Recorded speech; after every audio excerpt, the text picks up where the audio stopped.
mindset, pola pikir bertumbuh. Ya, saya lanjutin. Nah, yang keempat adalah jaga konsistensi. Guru mampu mengembangkan kebiasaan karakter positif kepada murid yang dikembangkan berdasarkan nilai-nilai agama dan budaya bangsa.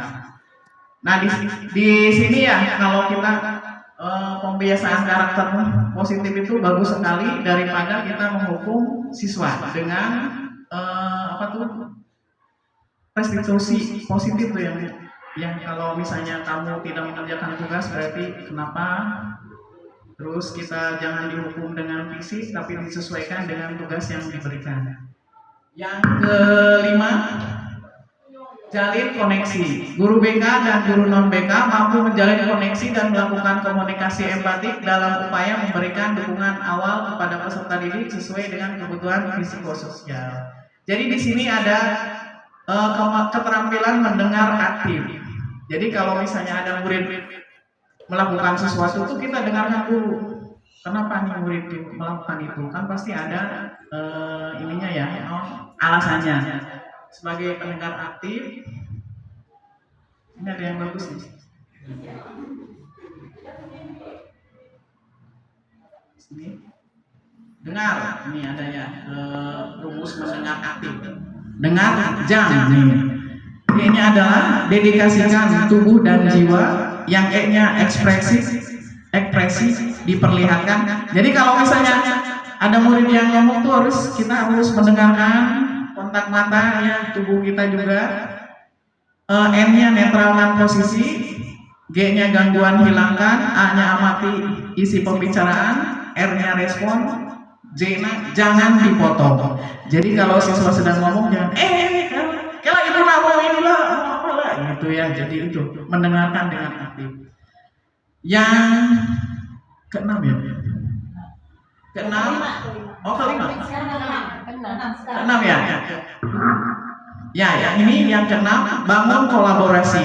Yang ini yang akan saya ini kan dia tadinya di ini bangun kolaborasi itu guru BK dan guru kelas menguasai kompetensi sebagai penghubung partisipasi semesta antara keluarga, sekolah, masyarakat dan media serta berbagai pihak dalam melaksanakan proses bimbingan karakter dan pengembangan potensi murid secara maksimal. Nah, di sini berarti ada esensinya, fungsi, tujuan dan manfaat kolaborasi. Kalau misalnya kita sebagai wali kelas biasanya ada anak yang bermasalah. Contoh aja ya, untuk yang paling gampang. Anak tidak sekolah selama 2 hari atau misalkan diselang-selang.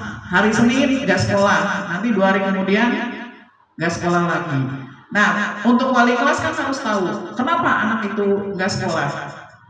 Itu juga sudah memanggil orang tua misalnya ya, atau memanggil anaknya, kita berbicara.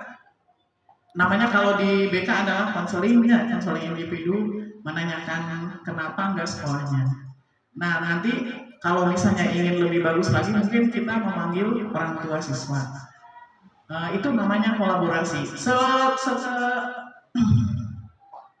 Ada lagi nih, coba ya nanti. Kolaborasi itu, nah ini peran guru BK dengan guru kelas. Kalau peran utamanya guru kelas pembelajaran yang mendidik melalui mata pelajaran dan membentukkan karakter murid. Kalau guru BK pelayanan yang memandirikan dalam mengembangkan potensi diri murid baik dalam bidang pribadi, sosial, belajar dan karir. Terus kebutuhan kolaborasinya mengatasi yang guru kelas masalah belajar sosial emosional dan perilaku murid. Kalau ini guru BK mengembangkan program BK dan intervensi terpadu melalui kolaborasi lintas peran di sekolah. Nah ini ya. Ini kalau misalnya di sini ada permasalahannya, tier 1, tier 2 dan tier yang 3. Yang ini yang pertama yang paling mudah gitu ya, paling sering.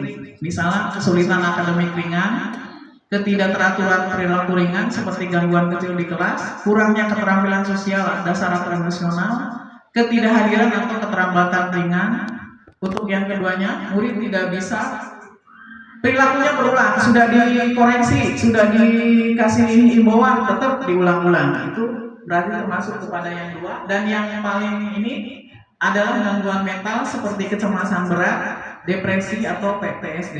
Misalnya ada siswa yang sial, takut ya, takut dibully, takut apa, jadi akhirnya nggak mau sekolah. Ini berarti sudah gangguan berat. Kalau gangguan berat berarti kita sebagai guru BK, nih di sini masalah murid ringan, berarti hanya wali kelas, guru BK dan konselor.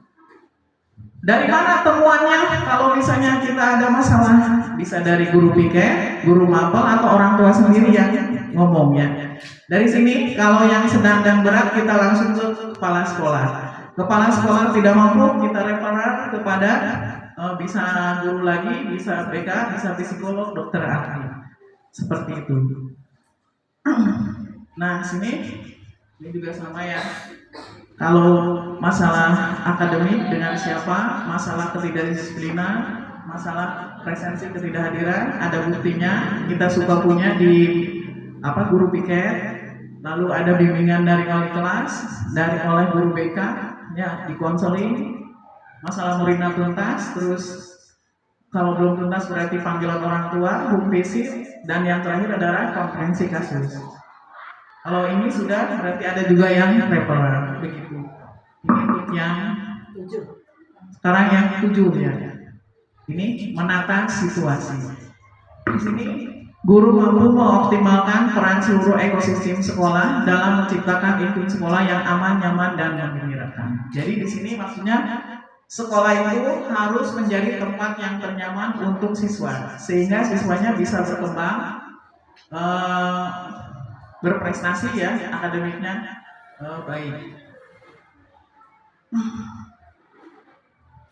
Ini harus bermain peran ya kita di sini tuh. Nah ini, kalau sekolah itu berarti amannya dari kekerasan, dari relasi sosial, ada aman di ranah online, aman dari bencana. Kalau sekolah kita termasuknya gangguannya hanya dari luar ya. Kalau dari sekolah sendiri sudah kondusif seperti apa? Begitu. Sampai di sini ya untuk pemaparan 7 jurus BK hebat. Saya mengucapkan terima kasih kepada Bapak Ibu. Semoga bermanfaat. Mari kita bangun sekolah kita dengan lebih baik lagi, lebih membentuk karakter anak dengan hal-hal yang positif, sehingga sekolah kita akan lebih berprestasi. Mungkin ada dari Bapak Ibu yang bisa memberikan refleksi. Mangga. Satu aja. Ini nggak tahu refleksi atau pertanyaannya. Boleh. Ya, terima kasih untuk yang sudah memaparkan pemaparan 7 jurus BK hebat. Alhamdulillah ada ilmunya buat saya. Ya, saya tertarik dengan yang nomor 6 ya, bangun kolaborasi.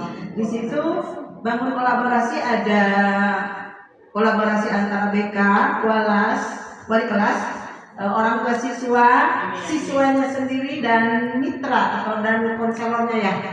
Nah, di situ di sekolah kita banyak anak-anak yang misalnya terjadi sesuatu gitu, ada masalah. Tetapi ketika kita melaporkan kepada mengundang orang tuanya untuk datang sekolah, justru orang tuanya itu tidak memberi respon yang baik, malah dia mengabaikan. Jadi sebenarnya kita anak saha gitu ya. Padahal kita sudah setengah pola, sudah berusaha sedemikian rupa supaya anak itu bisa manut, bisa bertumbuh dan berkembang mindsetnya, itu bisa disiplin. Tapi dukungan dari orang tua kadang-kadang susah. Kita sudah mengundangnya beberapa kali, mereka mengabaikannya. Terima kasih. Assalamualaikum. Terima kasih Ibu ya. Mungkin kalau untuk seperti itu kita harus sering-sering mensosialisasikan program sekolah kita. Misalnya tahun ajaran baru orang tua dipanggil ya, kelas 7. Apa saja nih program kita yang unggulan nih? sekolah memberikan sekolah kita misalnya Adiwiyata mau sekolah sehat